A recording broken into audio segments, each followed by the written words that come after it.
राजधानी लखनऊ में अम्बेडकर जयंती के अवसर पर विधिक साक्षरता दिवस कार्यक्रम का आयोजन किया गया। ये कार्यक्रम आईआईएम के पास एल्डिको सिटी स्थित बुद्ध विहार में संपन्न हुआ, जहां गौतम बुद्ध और बाबा साहब डॉक्टर भीमराव अम्बेडकर को पुष्प अर्पित कर कार्यक्रम का शुभारंभ किया गया। इस दौरान लोगों को संविधान और उनके अधिकारों के प्रति जागरूक किया गया तथा समाज में विधिक साक्षरता बढ़ाने पर विशेष जोर दिया गया। कार्यक्रम में अध्यक्ष सीएल राजन सहित कई गणमान्य लोग मौजूद रहे और सभी ने सामाजिक जागरूकता के इस प्रयास की सराहना की। कार्यक्रम का आयोजन किया जा रहा है पूरे महीने। आज आपकी संस्था के द्वारा यहाँ पर कार्यक्रम का आयोजन किस तरह का कार्यक्रम है?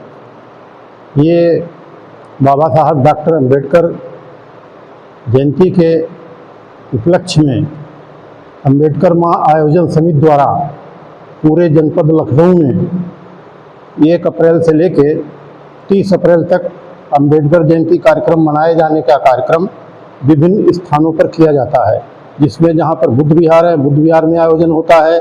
कोई सार्वजनिक स्थान है, वहां पर आयोजन किया जाता है। 1 तारीख से लेकर पूरे 30 दिन का प्रोग्राम जो है चेकआउट पहले से ही हो गया। उस हिसाब से आज जो है हमारा जो बुद्ध विहार है यहाँ पर एल्डिको सिटी आईआईएम रोड पे आज 21 अप्रैल को बुद्ध विहार एल्डिको सिटी आईआईएम रोड पर अम्बेडकर माह आयोजन समिति द्वारा जो कार्यक्रम आयोजित किया गया है। हम लोग एल्डिको के निवासी हैं।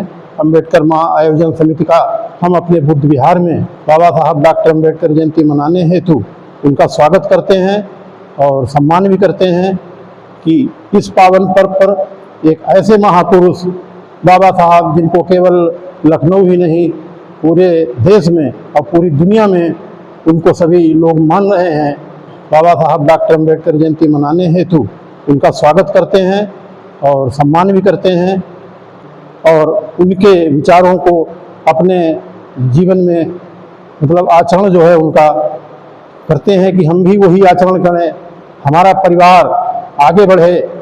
बाबा साहब ने जो समाज के लिए दिया है, हमारी समझ से इस समाज के दबे कुचले समाज के लिए बाबा साहब ने सब कुछ दे दिया है।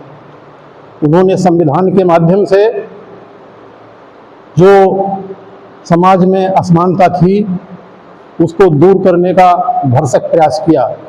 उन्होंने सभी को समानता का अधिकार दिया, न्याय पाने का अधिकार दिया, शिक्षा का अधिकार दिया। इसके अतिरिक्त सबसे बड़ा सम्मान जो महिलाओं को दिया है कि उन महिलाओं को भी पुरुषों के बराबरी का हक दिया है कि जिस प्रकार पुरुष अपने ऑफिस या जहाँ कहीं काम करते हैं, महिलाएं भी उसी अनुरूप मतलब सब जगह बराबरी की हकदार हैं संविधान के माध्यम से। पहले ऐसी व्यवस्था नहीं थी। पहले तो महिलाओं को घर से बाहर निकलने की आज़ादी नहीं थी। ये आज़ादी हमारे परम पूज्य बाबा साहब डॉक्टर अम्बेडकर द्वारा संविधान के माध्यम से उपलब्ध कराई गई है। सबको बराबरी हक दिया गया है। इसी के अतिरिक्त बाबा साहब ने समाज के लिए ही नहीं कि केवल एक वर्ग विशेष के लिए नहीं किया, पूरे सर्व समाज के लिए कार्य किया। संविधान में उन्होंने ये नहीं देखा कि ऊंच नीच जात भेद, उन्होंने सर्व समाज को ध्यान में रखते हुए संविधान में व्यवस्था की है कि सबको बराबरी का हक है, सबको वोट देने का अधिकार है। 1 वोट देने का अधिकार सबको प्रदान किया, वो किसी वर्ग का भी हो। इसके अतिरिक्त बाबा साहब ने तमाम मतलब जो है उच्च शिक्षा अध्ययन करने के बाद लंदन है, कोलंबिया है, बड़े बड़े यूनिवर्सिटीज में अध्ययन किया, डिग्री प्राप्त की और उन डिग्रियों के माध्यम से ही जैसे सबसे बड़ा कोलंबिया यूनिवर्सिटी से कहा जाता है, उन्होंने जो इकोनॉमिक्स में जो उनकी थीसिस थी, उसी थीसिस के आधार पर प्रॉब्लम ऑफ यूपी जो उनका सब्जेक्ट था, उसी आधार पर भारतीय रिजर्व बैंक की जो स्थापना है बाबा साहब के सुझाव पर उस समय ब्रिटिश गवर्नमेंट ने हिल्टन आयोग के सामने उन्होंने रखा कि भारत की अर्थव्यवस्था को कैसे सुधारा जाए। तो हिल्टन आयोग ने बाबा साहब के जो सुझाव थे, विचार थे, प्रॉब्लम ऑफ यूपी जो बाबा साहब थीसिस थी, उसके आधार पर हिल्टन आयोग ने उसको स्वीकार कर लिया और तत्पश्चात रिजर्व बैंक की स्थापना हुई। पहले रिजर्व बैंक की स्थापना जो हुई थी उसका ऑफिस कलकत्ता में था। उसके बाद जो है आज की तिथि में रिजर्व बैंक ऑफ इंडिया का कलकत्ता से जो बॉम्बे स्थानांतरण मुख्यालय को हो गया, काफ़ी समय से वहीं पर जो है आरबीआई के मतलब जो है आरबीआई का संचालन हो रहा है। इस समय जो है अम्बेडकर माह आयोजन समिति से जुड़े जितने भी लोग हैं समाज के, उसमें अधिकारी भी हैं, कर्मचारी भी हैं, समाज के हैं, बुद्धिजीवी हैं, सभी लोग उसमें आमंत्रित किए गए हैं।